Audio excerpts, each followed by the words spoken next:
들어가지 못한 것이니라. 아멘.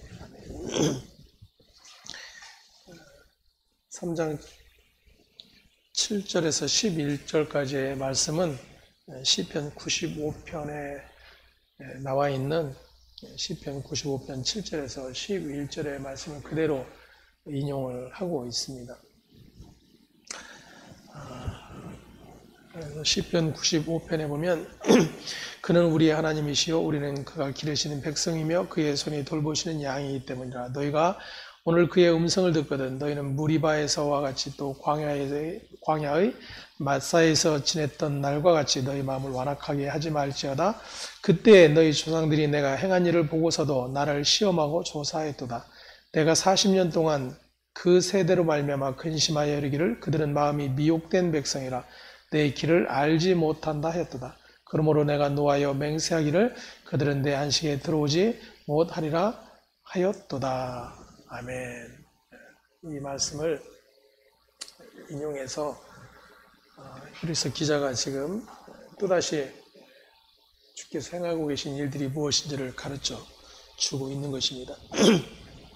11절에 보면 그들은 내 안식에 들어오지 못하리라 이렇게 말씀을 하고 있는데, 내 안식이라고 하는 것은 바로 하나님의 안식을 말하고 있는 것이죠. 성경이 말하는 구원이라고 하는 것은 바로 그 하나님의 안식에 참여하는 것을 말하고 있습니다.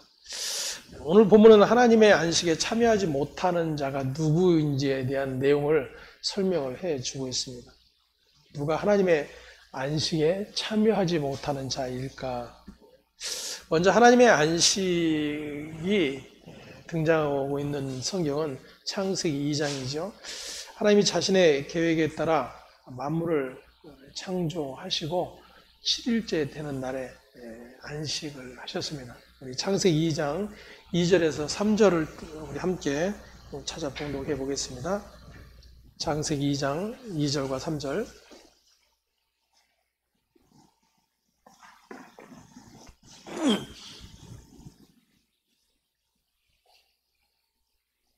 함께 봉독합니다. 하나님이 그가 하시던 일을 일곱째 날에 마치시니 그가 하시던 모든 일을 그치고 일곱째 날에 안식하시니라. 하나님이 그 일곱째 날을 복되게 하사 거룩하게 하셨으니 이는 하나님이 그 창조하시며 만드시던 모든 일을 마치시고 그날에 안식하셨음이니라. 아멘. 하나님이 안식하실 필요가 있으신 분일까요? 그런데 성경은 하나님이 7일 동안 열심히 창조의 일을 하시고 마지막 7일째 되는 날 뭐 하셨다 그래요? 안식하셨다. 그럼 이 안식은 도대체 무엇을 말하고 있는 걸까요? 우리가 이해하는 안식은 무엇일까요? 우리가 흔히 하나님 안에서의 안식 이런 표현들을 하는데 그 안식이 뭐예요? 쉼, 편히 쉼. 그래서 안식일이 뭐예요? 주 안에서 편히 쉬는 날, 이렇게 해석들을 하기도 했었죠. 근데 주일날이 제일 힘들고 고달픈 날이에요. 예전에 신앙의 선배들은 새벽 예배부터 시작해서 밤 11시 돼야 집에 가요, 주일날. 주님 안에서 쉬는 날이에요. 주님 안에서 고달픈 날이에요. 그래서 오후 예배도 안 드리고 집에 가서 쉬려고 가잖아요. 주일은 쉬는 날인데 하나님이 그러면 쉬셔야 할 그러한 분이신가요? 피곤을 느끼시는 분이실까요? 근데 일곱째 날을 복되게 하사 거룩하게 하셨고 하나님이 그 창조하시며 만드시던 모든 일을 마치시고 그날에 안식하셨다 이렇게 표현을 하고 있어요. 이 안식이라는 개념이 우리가 이해하는 그 인간의 안식의 개념이 아니죠. 하나님의 안식, 즉 하나님의 창조 질서를 말하고 있는 것입니다. 하나님의 뜻 안에서 이루어지는 모든 일들을 안식이다 이렇게 표현을 할 수가 있는 거예요. 그렇다면 신자인 저와 여러분에게서 안식이라고 하면 어떻게 이제 이해가 되겠어요? 하나님이 행하시는 모든 일 가운데 있게 되는 것, 이것을 안식이라고 이야기할 수 있어요. 이해가 되세요? 그러니까 우리가 개념상 가지고 있는 안식, 편안하게 쉬는 쉼을 이제 안식이라고 이제 우리가 이해를 한다라면, 지금 성경에서 말하고 있는 안식은 뭐예요? 하나님의 뜻이 이루어지는 상태, 그것을 안식이라고 말을 할 수가 있어요. 그럼 이제 개념이 많이 달라지는 거죠. 우리가 생각하는 이 쉼 안에 있을 수도 있어요. 그 안식이. 그렇죠? 하지만 그렇지 않을 수도 있어요. 제가 계속해서 여러분들에게 증거로 가르쳐주는 말씀, 이래서 요셉을 다시 한번 생각해 보십시다. 요셉에게 있어서, 요셉의 인생 중에서 안식을 누리는 삶은 언제쯤일까요?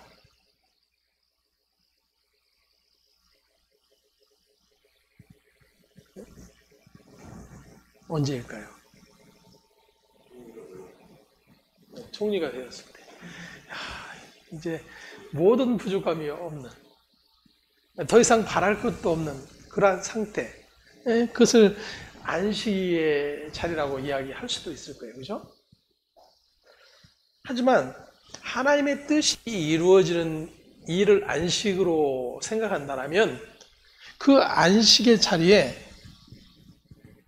노예로 팔림도 있을 것이고, 형들에게 미움을 받는 그런 일도 있는 것이죠. 그러면 그 일들이 지금 하나님의 뜻이 이루어지는 상태이죠. 그러면 그것을 우리는 뭐라고 이야기할 수 있어요? 안식이라 이해를 할 수 있다는 거예요. 근데 그 성경이 말하는 하나님 안에서의 누림, 하나님 안에서의 누림은 그분의 뜻이 이루어져 가고 있는 것을 깨닫게 되는 상태를 누림이라고 이야기를 할 수 있을 거예요. 그러면 그 하나님이 행하고 계시는 그 일들을 누리는 그 상태,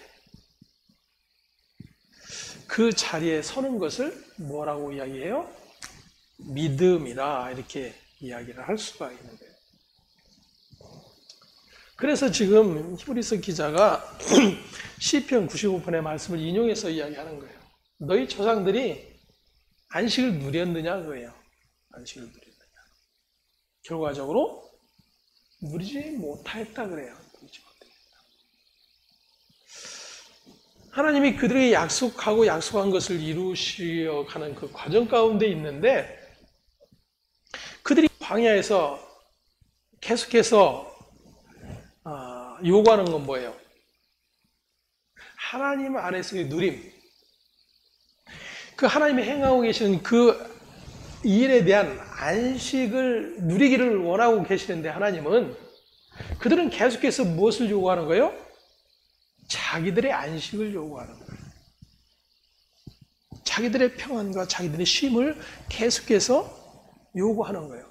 그러니까 그러한 요구로 보면 지금 자신들은 안식을 누리고 있어요? 못 누리고 있어요? 못 누리고 있는 거예요. 자신들이 지금 안식을 누릴 수 있는 곳은 어디예요? 애굽인 거예요. 그래서 그 안식의 자리로 우리를 돌려놔라. 계속 뭐예요? 이거 하는 거예요. 모세를 향해서요. 하나님을 향해서 우리에게 안식을 달라. 근데 하나님은 그 하나님의 백성들에게 무엇하고 계세요? 안식을? 그런 안식은 싫다니까요. 다 이런 표정인 것 같아요. 알겠는데요. 그래도 말하기 싫어. 우리가 원하는 안식을 달라 그 이야기예요, 계속해서.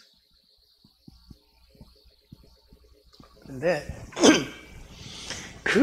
그 하나님의 약속이 이루어져 가는 그 하나님의 모든 일하심의 그 상태를 믿음으로 바라보는 자가 뭐예요? 안식을 누리는 자예요. 할렐루야. 저와 여러분의 신앙 역시도 마찬가지예요. 우리가 하나님이 주시는 안식을 누린다. 그 안식을 누릴 수 있는 비결은 믿음밖에 없어요. 근데 그 믿음이 우리를 어디로 이끌어가는 거예요? 하나님이 무엇을 약속하시고 무엇을 이루어가고 계시는지를 우리의 눈을 열어 보게 하십니다. 내가 지금 광야에 있어도 마실 물이 없어도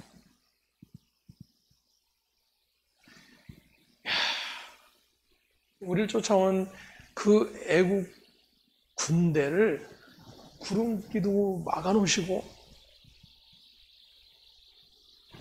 앞에 가로막힌 홍게를 쫙 갈라서 마른 땅같이 건너가게 하시고 다 건너고 나니까 그걸 제거해서 뒤따라 오던 그 애국 병거와 말들과 군대를 다 수장시키시는 그 하나님으로 인해서 기뻐하는 그 안식만을 우리가 추구하는 것.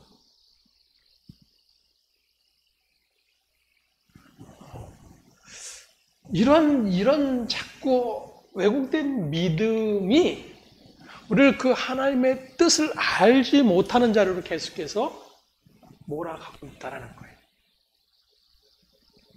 자, 지금 히브리서 이 서신을 받고 있는 그 대상들 역시 마찬가지죠. 예수 그리스도의 은혜로 말미암아 그 하나님이 이루어 놓으신 그 안식의 자리에 그들이 있게 되었어요. 하나님이 주신 믿음이 그들을 그 하나님의 구원의 여정 가운데 자신들을 이끌어내어 이제 그 영원한 생명에 동참하게 한 그 은혜와 기쁨을 누리며 살아가던 그들이었는데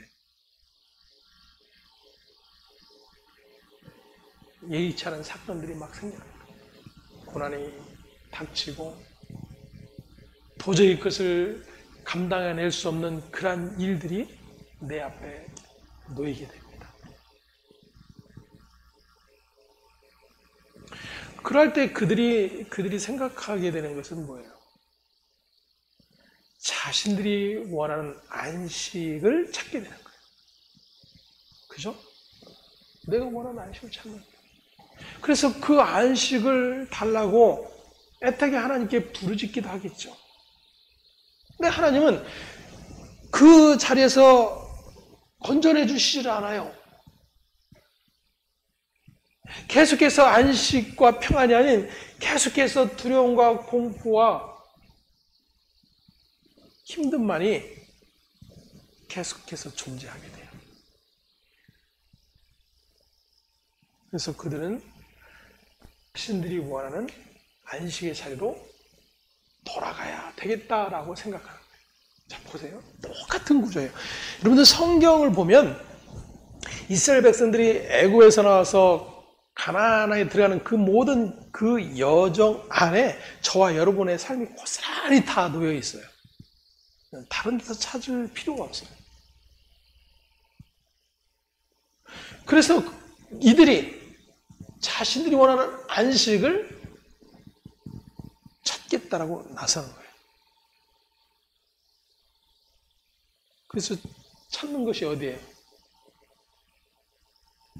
자신들이 신앙하던 그 유대교로 돌아가야 되겠다라는 거예요. 자, 광야에서 있던 백성들이 어디로 돌아가야 되겠다? 애굽으로 돌아가야 되겠다. 똑같은 일이 반복돼요. 그들에게 너에게 주어진 안식이 무엇인지를 다시 한번 생각해 봐라. 그리고 그 안식을 누리는 믿음의 자리가 무엇인지를 다시 한번 생각해라. 라고 지금 가르쳐주고 있는 그런 내용들인 거예요. 무엇보다도 하나님의 안식에 들어가기 위해서는 하나님께 범죄한 죄 문제가 해결이 돼야만 됩니다. 즉 자신들이 지금 어떤 존재인지를 또다시 망각하고 있는 거예요. 자신들이 영원에 죽어 마땅한 그러한 존재로서 하나님으로 말미암아 그 구원의 은혜의 자리에 이끌려짐을 받게 되었음에도 불구하고 또다시 그러한 자기의 자리를 잊어버리는 거예요.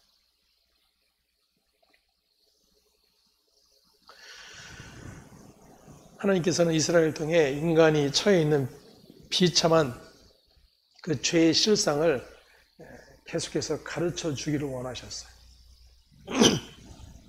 그 도구로 주신 것이 뭐예요? 율법이다 그랬어요.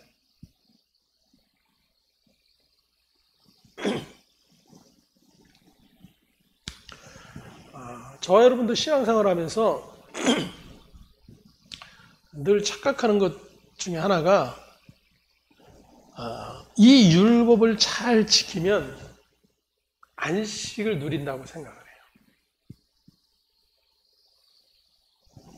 해요. 예를 들면 이런 거죠.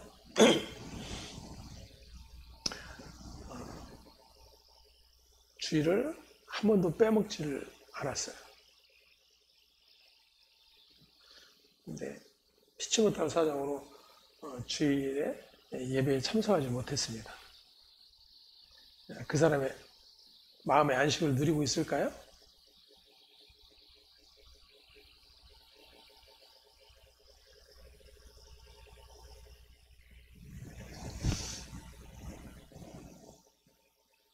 안식을 누리지 못해요.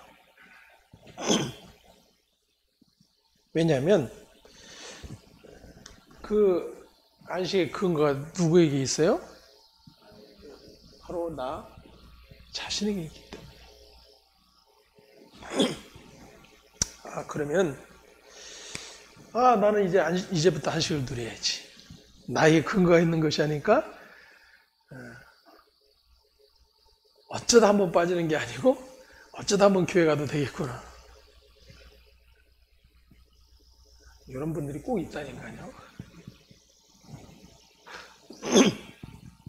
둘 다 똑같은 사람들이에요. 율법은 어떻게 안식을 누릴 수 있는지를 가르쳐 주는 거예요. 어떻게 안식을 누릴 수 있어요?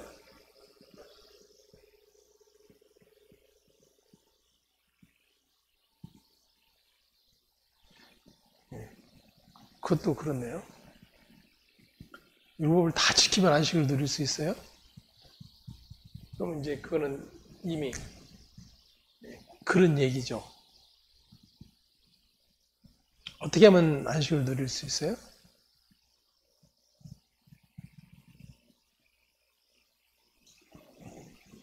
네? 유대인들은 말 그대로 율법을 잘 지키면 안식을 누릴 수 있다라고 생각을 했어요. 그래서 그 안식을 누릴 수 있는 길로 열심히 나아갔던 거예요. 하나님은 이 율법을 주셔서 그들이 결코 안식을 누리지 못하는 자들이라고 하는 것을 가르쳐 주시는 거였죠. 그러면 안식은 어떻게 주어지는 거예요? 나의 애씀과 노력으로 주어지는 거예요? 그분에 의해서 주어지는 거예요. 그래서 이 믿음이 그 역할을 해주는 거예요. 나는 그렇게 율법 앞에서 결코 안식을 누릴 수 없는 자이구나. 네, 그 모든 과정들을 통해서 하나님이 이루어 놓으신 그 안식,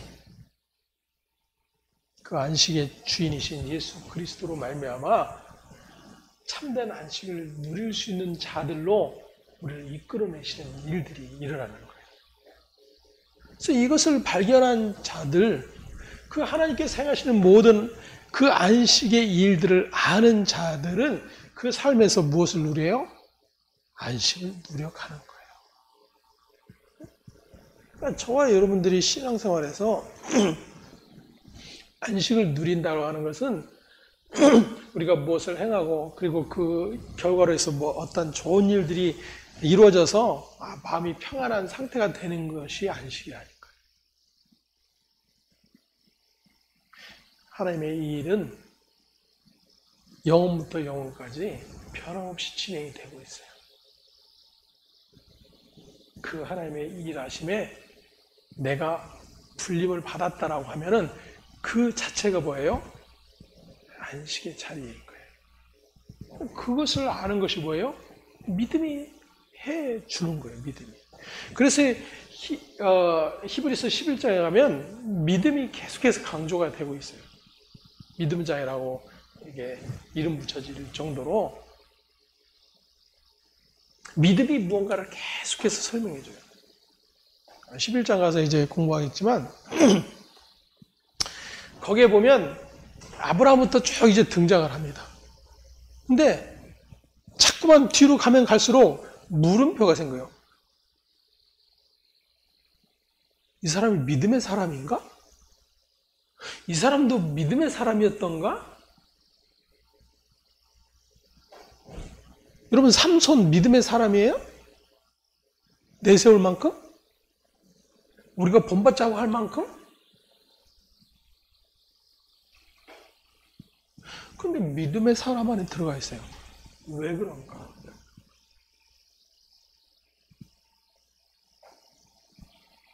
입다라는 사람은 믿음의 사람이에요? 본받고 싶은 사람이에요? 서원한 것 끝까지 지키는 그 믿음을 본받자. 그래서 그 믿음의 사람이에요? 그런 거 아니에요. 어떻게 그들이 믿음의 사람 안에 편입이 되는가를 이제 살펴볼 겁니다.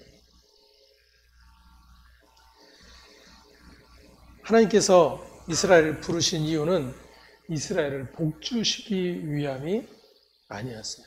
하나님의 뜻을 행할 수 있는 인간은 없다는 것을 이스라엘을 통해서 증거하시기 위함이었습니다. 그래서 이스라엘을 이사야 43장 10절에 보면 나의 증인 이렇게 이름을 붙여주세요. 나 여호와가 말하노라 너희는 나의 증인 나의 종으로 택함을 입었나니 이는 너희가 나를 알고 믿으며 내가 그인 줄 깨닫게 하려 함이라. 나의 전에 지음을 받은 신이 없었느니라 나의 후에도 없으리라. 아멘. 다시 말해서 어느 인간도 자기 힘으로 하나님의 안식에 들어갈 수 없다라고 하는 것을 가르쳐 주셨습니다. 그래서 8절에서 9절 말씀은 오늘 이스라엘의 출애굽 이후 40년간 광야에서 어떠한 모습을 보였는지에 대한 그런 내용으로 기록이 되어 있습니다.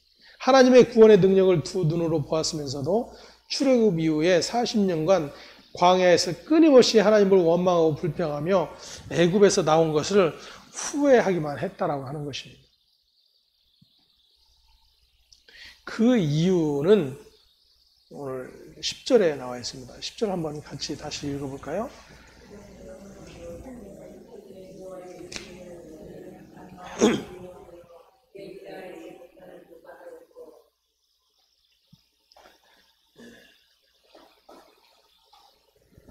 그 이유가 뭐예요?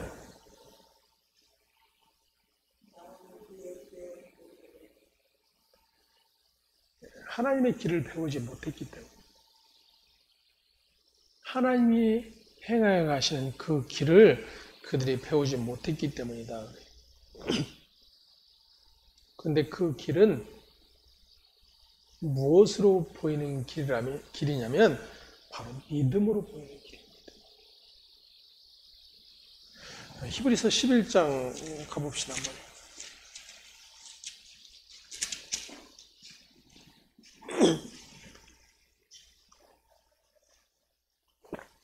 1절과 2절 함께 봉독합니다. 믿음은 바라는 것들의 실상이요 보이지 않는 것들의 증거니 선진들이 이로써 증거를 얻었느니라. 아멘. 아멘.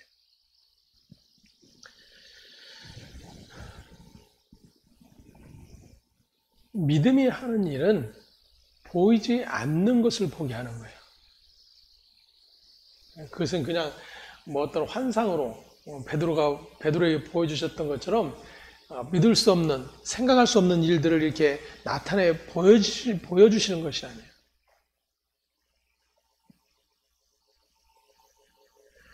그래서 하나님께서 하시는 일이 무엇인지를 알게 하시는 거예요.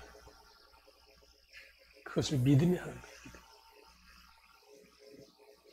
그래서 보이지 않는, 자신들이 지금 현실에 나타나지 않는 하나님의 약속을 보게 하는 거야. 그게 믿음이에요. 자, 그렇다면 이스라엘 백성들을 다시 한번 생각해 보십시오. 지금 그들이 광야에 있게 됐지만 그들에게 믿음이 하는 일은 뭐겠어요? 광야에서 지금 현재 고통받고 있는 삶일까요? 뭐예요? 하나님께서 자기의 조상 아브라함에 약속하신 일에 대한 것들이죠. 그래서 그 하나님이 약속하신 일을 믿음이 어떻게 계속해서 바라보고 있는가를 요셉을 통해서 가르쳐 주세요. 유언을 남기죠. 내가 죽거든. 어떻게 하라고?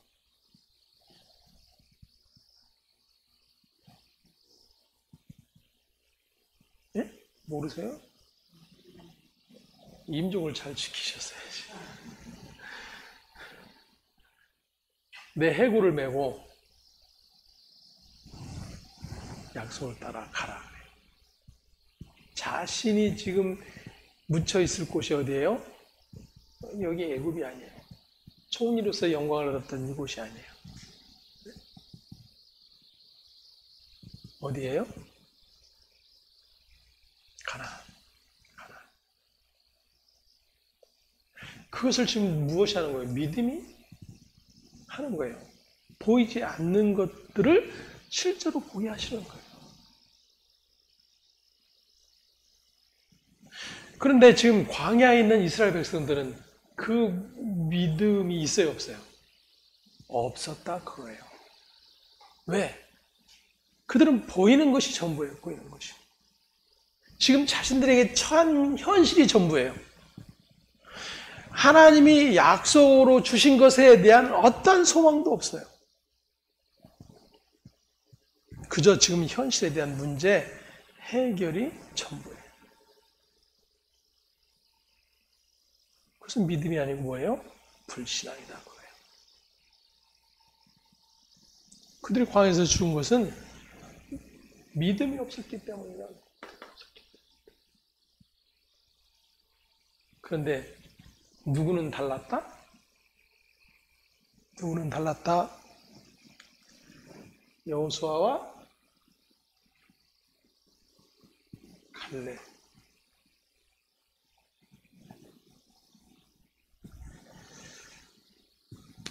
청따분을 올려보냈죠? 하나님이 약속한 그 가나안 땅 한번 살펴보고 와라.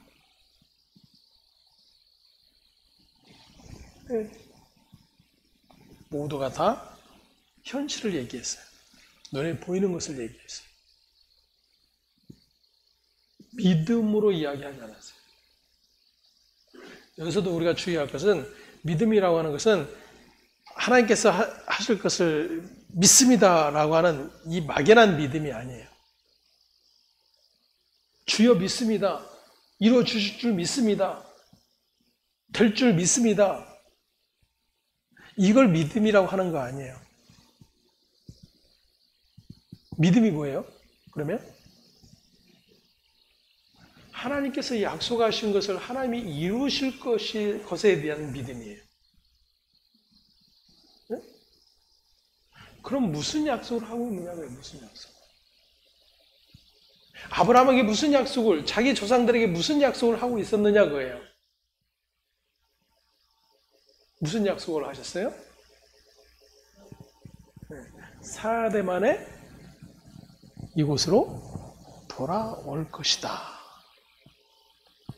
하나님이 그 일을 하시겠다라고 말씀하셨어요. 자, 보세요. 그러면 성경이 왜 굳이 그냥 가나안 땅에서 살게 하면 되잖아, 하나님이. 그렇지 않아요? 하나님이 지금 가나안을 약속의 땅으로, 축복의 땅으로 주셨어요. 그죠? 아브라함에게. 네? 그러면 그 자손들을 이제 그 가나안 땅에서 잘 살게 지키시고 보호해 주시면 되잖아요. 근데 하나님이 뜬금없이 뭐라고 그러세요? 애굽으로 내려가게 될 것이다. 그리고 내 자손들이 거기서 4대를 살다가 다시금 이곳으로 돌아오게 될 것이다. 내가 그렇게 할 것이다. 하나님이 그렇게 말씀하시는 거예요. 그럼 왜 하나님이 그렇게 하시겠다고 말씀하시는 거예요?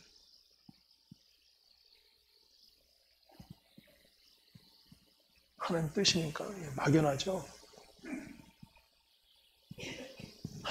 물론 하나님의 뜻이죠. 그럼 왜 하나님의 뜻이 굳이 그렇게 나타나셔야 되는가 그거예요.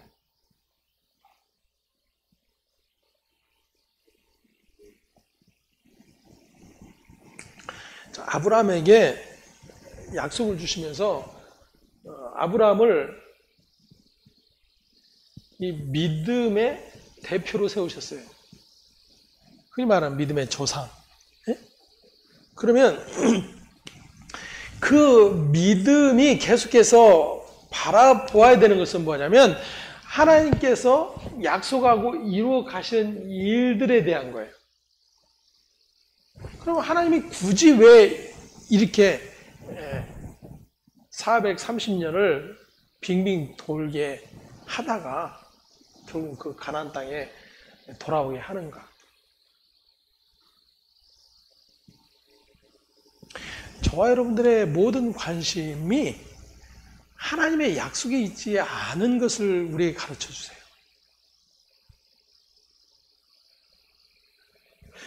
그래서 우리의 그 모든 불신앙으로 죽을 수밖에 없는 우리의 존재됨. 그것을 이 여정을 통해서 가르쳐 주시는 거예요. 그것을 이스라엘 백성들에게 하나님은 가르쳐 주시는 거예요. 그리고 그 죽음의 자리, 그 소망 없는 자리, 불신앙으로 망할 수밖에 없는 그 저주의 자리에서 하나님은 당신의 택한 자들을 그 생명의 자리, 약속의 자리로 이끌어내시는 것을 가르쳐 주고 계시는 거예요. 저 여러분들의 이 신앙생활 하면서 믿음이 하는 것은 동일한 거예요. 다른 것이 아니에요. 저 여러분 인생 자체가 이 여정 가운데 있는 거라니까요. 창세전으로부터 택하여 부르심을 받은 자들이잖아요. 그러한 자들이 이 역사 내내 우리가 육을 입고 살아가는 이 모든 삶을 통해서 계속해서 우리는 무엇을 하는 자예요? 우리의 육의 필요만을 쫓아, 우리의 죄된 욕심을 쫓아 분주히 살아가는 그런 존재들이에요. 거기에서 계속해서 하나님을 위해서 그러한 우리의 추구를 이루어 달라고 외쳐대는 그러한 존재들 뿐인 거예요.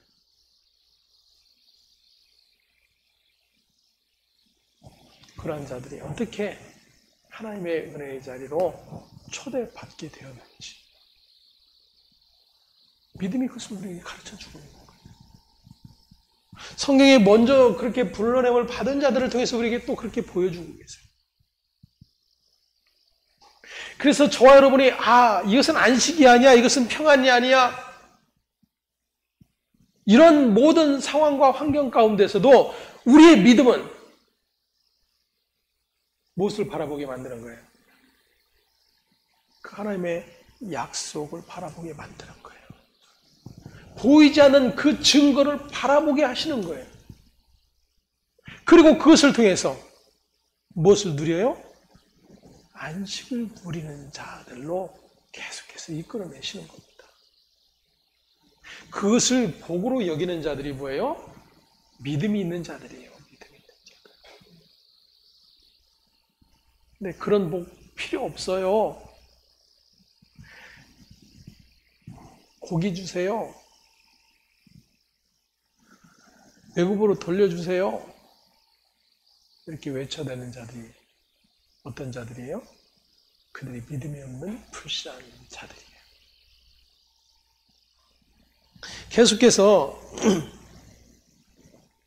그러한 불신앙의 자리에 너희가 또 서려 하느냐라고 지금 책망하고 있는 것입니다. 그래서 12절 보면 형제들아 너희는 삼가 혹 너희 중에 누가 믿지 아니하는 악한 마음을 품고 살아계신 하나님에게서 떨어질까 조심할 것이요. 오직 오늘이라 일컫는 동안 매일 피차 권면하여 너희 중에 누구든지 죄의 유혹으로 완고하게 되지 않도록 하라. 죄의 유혹. 여기서 말하고 있는 죄의 유혹은 뭘 것 같아요? 뭐 도둑질하는 자리에, 뭐 강도짓하는 자리에, 살인하는 자리에 미혹하는 걸 말하고 있을까요? 죄의 유혹은 뭐겠어요?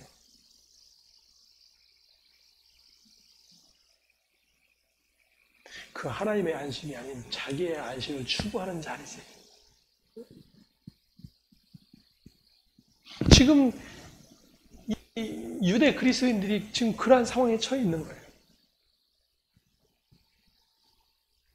그러한 자들에게 어떻게 하라? 매일 피차 권면하라. 여러분 보십시다. 이게 성도의 교제예요. 성도의 교제.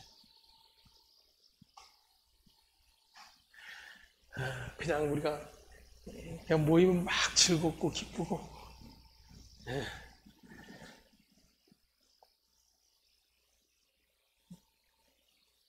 가족보다도 더 끈끈하다고 얘기하잖아요. 실제적으로. 그만큼 내 피로를 채워주기 때문에 그런 거죠.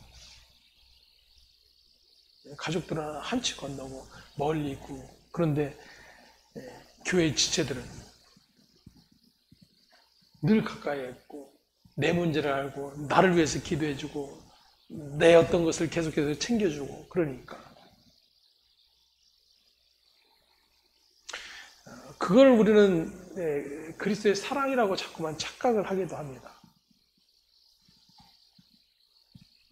하지만 좀 더 성경적으로 생각해 본다면 그리스도의 사랑은 그러한 것이 아니에요. 우리 같은 것들 피쳐 서로 권면하는 것. 믿음이 아닌 그 불신앙의 자리에서 여전히 자신의 안식을 추구하는 그러한 자들에게 하나님으로 말미암은 참된 안식, 그 믿음이 무엇인지를 또다시 확인시켜주고 그 믿음의 자리에 설 수 있게 하는 일들. 그게 뭐예요? 그게 사랑이에요, 여러분.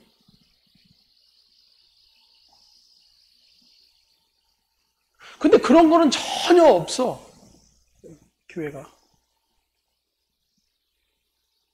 근데 인간적인 사랑은 막 넘쳐나. 누가 봐도 부러워. 뭔가 문제가 있는 거예요. 성경이 말하는 그리스도의 사랑은 그 하나님의 일하심을 알게 하는 거예요. 그 믿음 안에 서게 하는 거예요. 그래서 지금 그러한 연약한 가운데 빠져 있는 자들에게 뭐 하라? 피차 서로 권면해라 그래요. 우리가 붙들고 있는 게 무엇인지, 우리가 붙들고 있는 그 믿음의 소망이 무엇인지. 그래서 이 육으로 힘들고 고통스러운 이 모든 상황들로 함께 견뎌내자 그 이야기 견뎌내자. 같이 모여서 열심히 기도해서 이 문제 해결해 주세요. 이게 아니에요, 여러분. 하나님은 그럴 것 같으면 그냥 바로 가나안으로 직진하게 하시면 된다니까요. 가나안으로 가는 지름길이 있었어요. 그죠? 넉넉 잡고 한 달이면 충분히 갈 수 있는 그러한 지름길이 있었음에도 불구하고 몇 년이 걸려요? 40년이 걸립니다. 한번 생각해 보십시다. 하나님께서 바로에게 10가지의 재앙을 내리셨어요. 네? 그리고 또 이스라엘을 쫓아오는 그 바로와 애국 군대를 다 홍해에 몰살시키셨어요. 그런 일을 하시는 하나님이 굳이 그들을 그 힘들고 고통스러운 광야에 왜 두고 계시느냐 그거예요.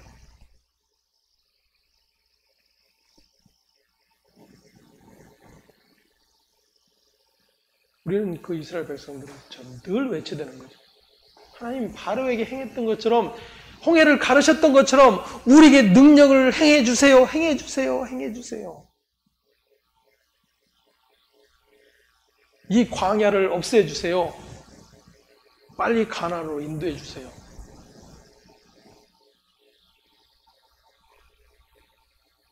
고작 하고 있는 일들이 그러한 일이에요. 그리고 그 같은 행위들을 믿음이 있다라고 막 박수 쳐줘요.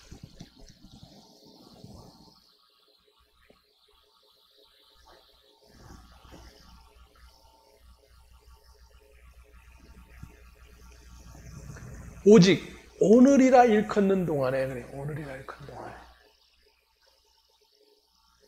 오늘이라 일컫는 동안에 이 말은 무슨 얘기예요? 지금 우리가 이 환난과 어려움과 고통을 당하는 이 상황 가운데 이 기간 동안에 그 이야기죠. 그때 어떻게 하자? 피차 권면하여 너희 중에 누구든지 죄의 유혹으로 완고하게 되지 않도록 하라. 자, 그 완고함을 지금 시편 50편에서 뭐라고 이야기했어요? 그들이 하나님의 약속을 믿지 아니한 것을 완고하다 그랬잖아요. 하나님의 약속은 가나안에 있는데 지금 그들은 이 광야에 있어요. 그래서 도대체 이 하나님의 약속은 우리와 함께하지 않는다라고 여기고 있는 거예요. 그게 뭐예요? 완고함이에요. 완고함.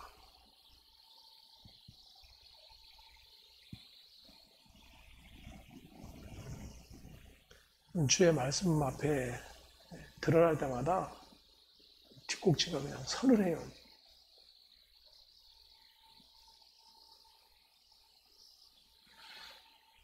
무엇이 완고함인지도 모르니까.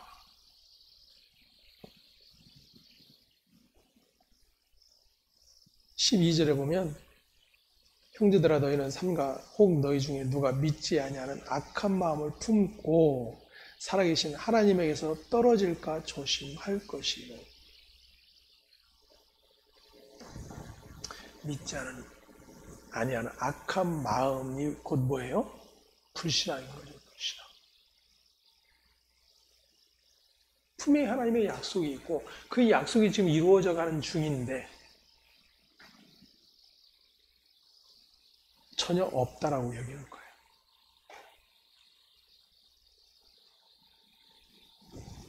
그게 악한 마음이에요. 하나님께서 바로 그 하나님의 모든 약속을 믿지 아니하는 그 마음을 가리키고 있는 것이죠.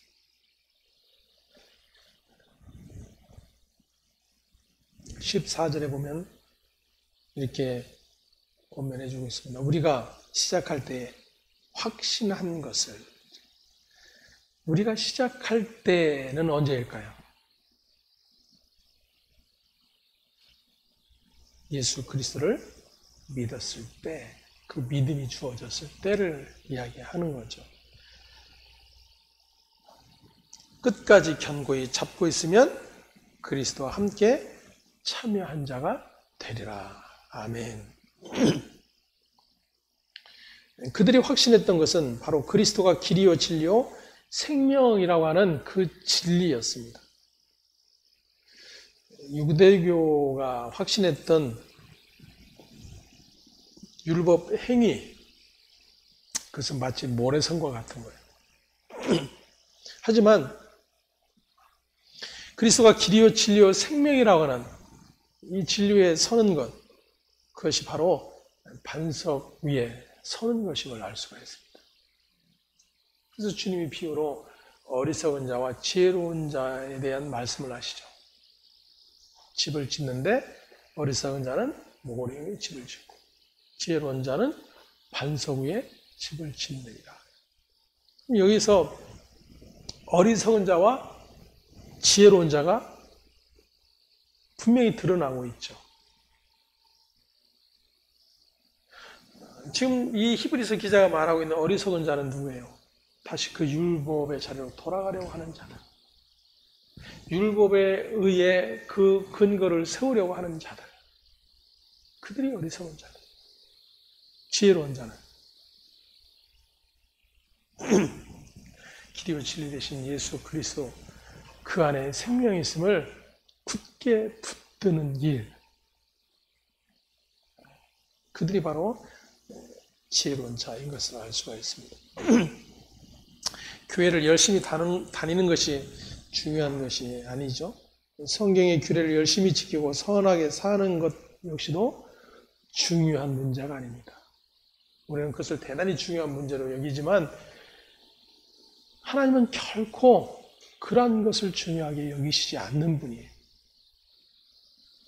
아까도 그 권사님 잠깐 이야기를 나누는 중에 우리 엄청 교회 봉사도 열심히 하시고 이쪽에 사시면서도 안산까지 열심히 그렇게 다니시면서 온 가족이 이렇게 봉사를 열심히 하셨더라고요. 식당을 하면서 6개월 동안 예배도 참여하지 못하고 그러다 보니까 너무나도 이제 힘들고 어려웠던 거예요.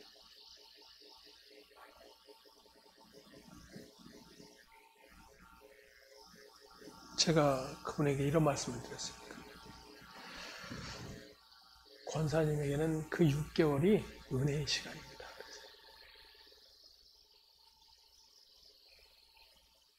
나중에 그 주님의 부르심 앞에 서고 보면은 내가 신앙생활을 하지 못했다라고 여기는, 내가 주루에 아무것도 한 적이 없고 새벽 예배도 한 번도 빠진 적이 없고 그런데 주일 예배도 6개월 동안 못 드려요.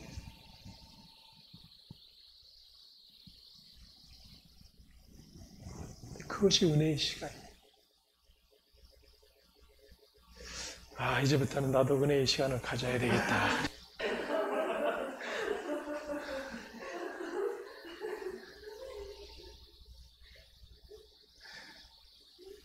이런 사람들이 있거든요. 그들이 주께 속한 자인지 아니면 다른 어떤 것에 속한 자인지 스스로 판단하시길 바랍니다.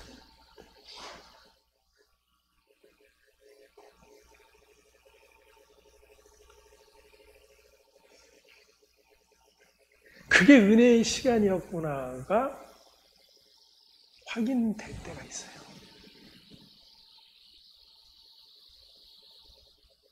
지금 막 죽을 것 같은 거예요. 6개월 동안 예배도 못 드리다가 어느 교회에 6개월 동안 갔는데 제가 막 속으로 뜨끔했어요.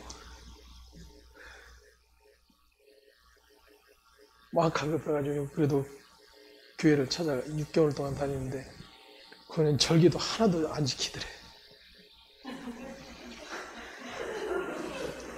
고난주간인데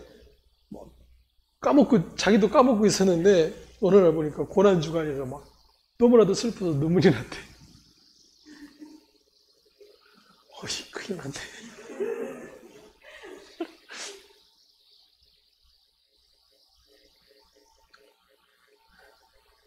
우리가 그렇게 열심히 신앙생활을 했어요. 하나님의 의를 모르고 하나님의 의를 모르고 바울이 그 이야기를 하는 거잖아요.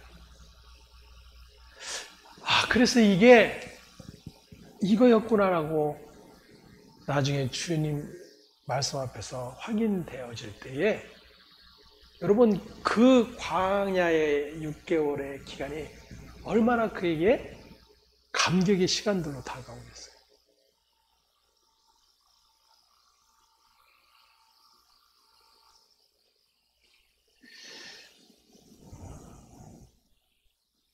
아마 오히려 그러한 이 율법 지킴 때문에 안식을 누리지 못하고 있는 거예요.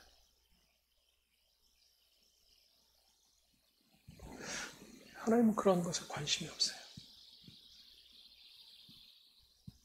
하나님의 관심은 하나님이 안식으로 보내주신 그 아들 안에 있어요. 그래서 그 아들과 연합되어 있느냐. 여기에 관심이 있는 거예요.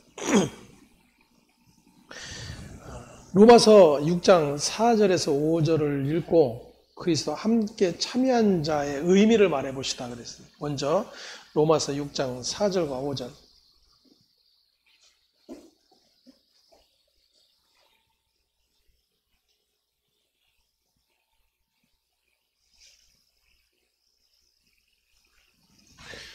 함께 봉독합니다. 그러므로 우리가 그의 죽으심과 합하여 세례를 받음으로 그와 함께 장사되었나니 이는 아버지의 영광으로 말미암아 그리스도를 죽은 자 가운데서 살리심과 같이 우리로 또한 새 생명 가운데서 행하게 하려 함이라. 만일 우리가 그의 죽으심과 같은 모양으로 연합한 자가 되었으면 또한 그의 부활과 같은 모양으로 연합한 자도 되리라. 아멘. 그리스도와 함께 참여한 자의 의미가 어디에 있을까요?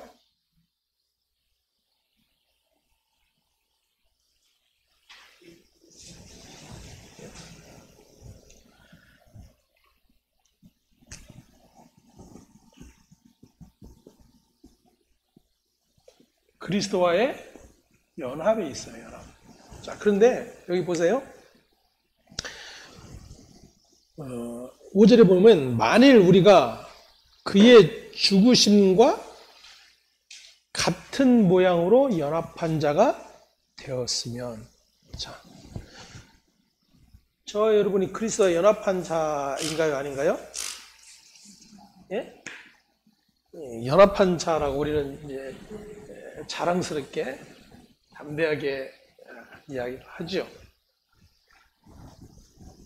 그런데 거기에서 지금 무슨 표현을 하고 있는지 다시 한번 잘 보시기 바랍니다.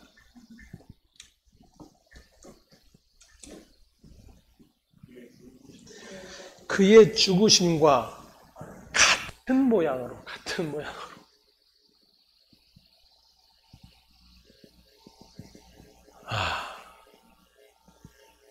자, 이제 고민 생기죠? 연합한 자인 건 맞는 것 같은데, 어떻게? 그의 죽으심 때문에, 그의 죽으심으로, 이러면은 뭐 얼마든지 가능할 것 같아요. 그죠? 그런데 그의 죽으심과 이퀄 같은 모양으로. 주님의 말씀대로라면 누구든지 나를 따라오려거든 자기를 부인하고 자기 십자가를 지고 나를 좇을 것이니라. 이 자가 누구예요? 그리스도와 연합한 자예요. 네, 다시 한번 질문해 봅시다. 저 여러분 그리스도와 연합한 자인가요?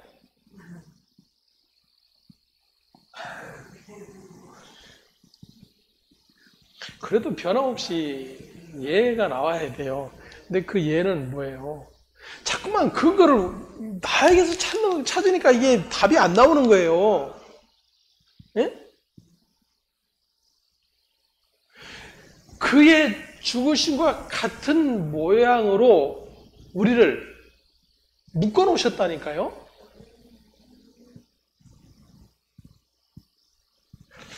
제가 그 십자가 사건을 설명할 때 한번 말씀을 드렸어요.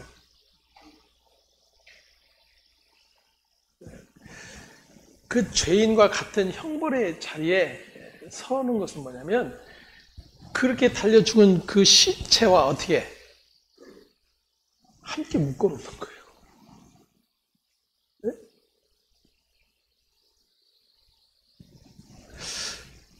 여러분, 그리스도와 같은 모양이라고 하는 것은 우리는 결코 나 자신을 부인할 수도 없을 뿐더러 주님을 쫓을 수도 없는 자예요. 네? 계속해서 살펴보고 있지만 베드로 보세요. 연합한 자 같아요? 언제쯤 연합될까요? 가망성은 있어 보이세요?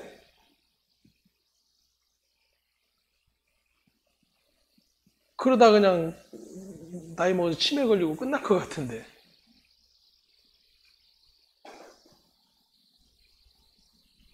그 연합이라는 조건은 나에게 있지 않아요.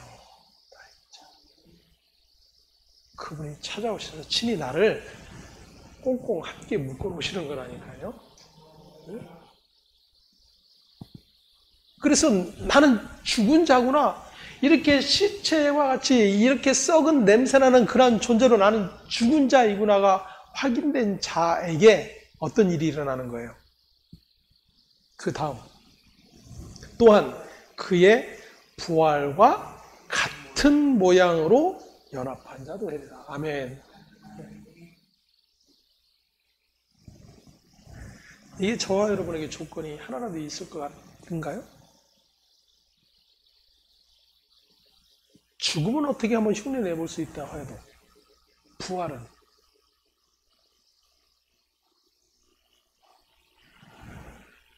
그리스도와 함께 참여한 자가 되었다라는 의미가 무엇인지를 또다시 믿음 안에서 확인할 수 있는. 자, 봐라, 너희가 이런 자다, 이런 자다. 그래서 그 소망을 다시금 든든하게 붙잡고 있어라라고 어떻게 하자고요? 피차 권면하자고 이야기해요. 예를 들어서 주일날 오후에 안 나오는 권사님, 김밥 때문에 어쩔 수 없이 앞으로 계속해서 김밥 드릴게요.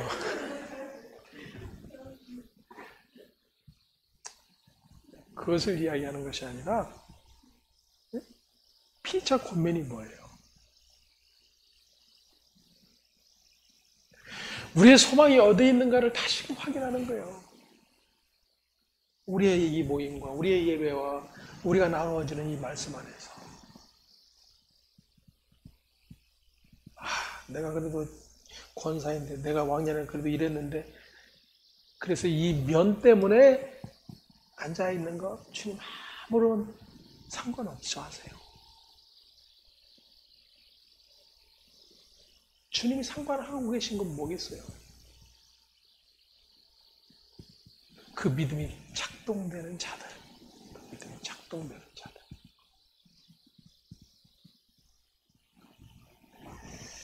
그러한 믿음의 작동 안에 있는 자에게 6개월의 쉼은 상관없어요, 여러분.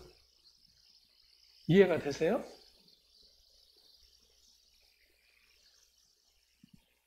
이제부터 쉬어야 되겠다.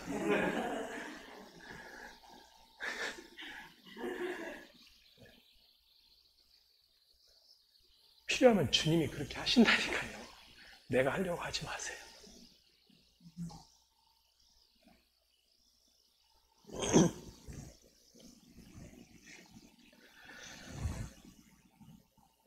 (15절부터) 한번 19절까지 봉독합니다. 성경에 일렀으되 오늘 너희가 그의 음성을 듣거든 경노하시게 하던 것 같이 너희 마음을 완고하게 하지 말라 했으니 듣고 경노하시게 하던 자가 누구냐?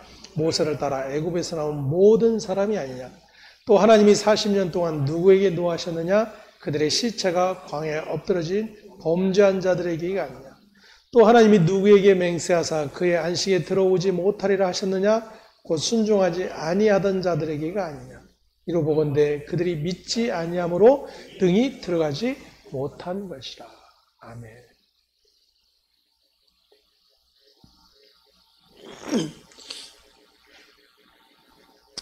민수기 14장 1절에서 4절에 보면 정탐꾼들의 보고를 들은 회중이 이렇게 소리칩니다. 온 회중이 소리를 높여 부르짖으며 백성이 밤새도록 통곡하더라. 이스라엘 자손이 다 모세와 아론을 원망하며 온 회중이 그들에게 이르되 우리가 애굽 땅에서 죽었거나 이 광야에서 죽었으면 좋았을 것을 어찌하여 여호와가 우리를 그 땅으로 인도하여 칼에 쓰러지게 하려 하는가? 우리 처자가 사로잡히리니 애굽으로 돌아가는 것이 낫지 아니하랴. 이에 서로 말하되 우리가 한 지휘관을 세우고 애굽으로 돌아가자 하매. 자기들이 원하는 지도자를 세우겠다. 자기들이 원하는 지도자. 심지어 하나님마저도 자기들이 원하는 하나님을 만들겠다라고 만들어내잖아요.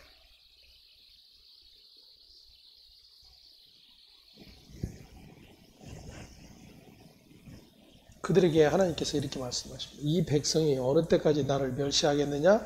내가 그들 중에 많은 이적을 행하였으나 어느 때까지 나를 믿지 않겠느냐?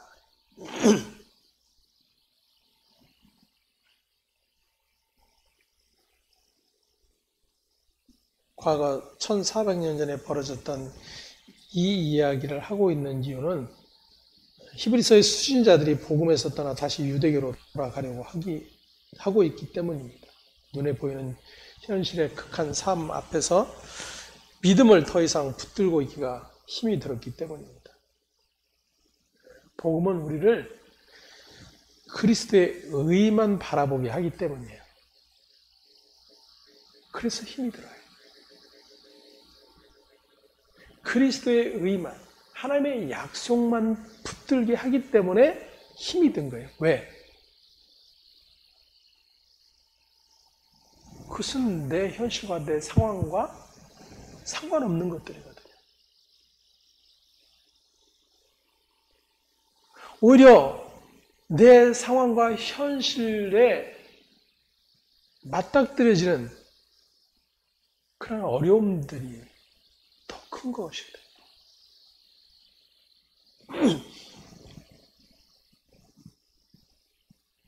그래서 그리스도의 의만 바라보게 되는 것, 그것이 곧 그리스도께서 가셨던 십자가의 길을 향해서 가는 걸음이라고 이야기하는 거예요. 그래서 그것을 아니다 이렇게 표현하는 거예요. 그 믿음의 자리에 서는 것, 그 그리스도의 의만을 붙드는 것, 그것이 고난이에요. 그것이 고난.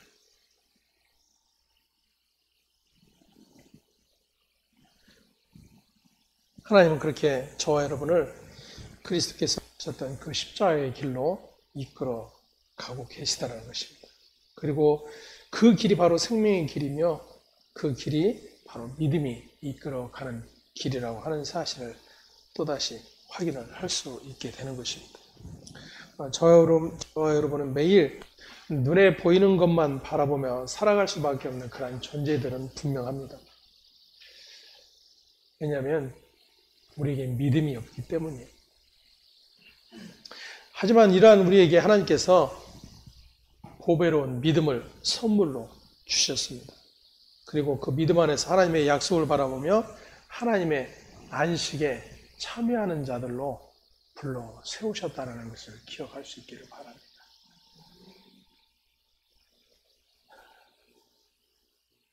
그래서 우리에게 예배가 기쁨이 되는 거예요. 이 같은 사실들을 또다시 확인하며 또 그 위로의 소망이 우리 가운데 있음을 확인하기 때문에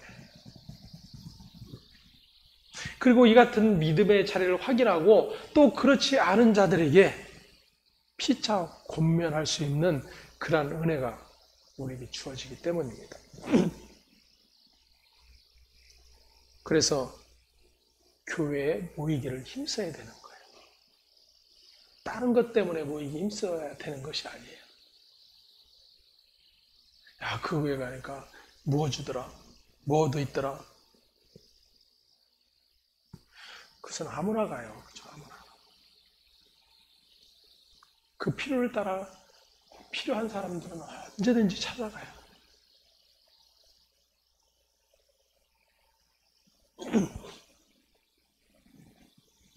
하지만 교회는 서로 모여 주님이 주신 그 믿음을 서로 피차 권면하며 그리스도 안에서 굳게 점차적으로 세워져 가는 일들이 일어나야 되는 거예요.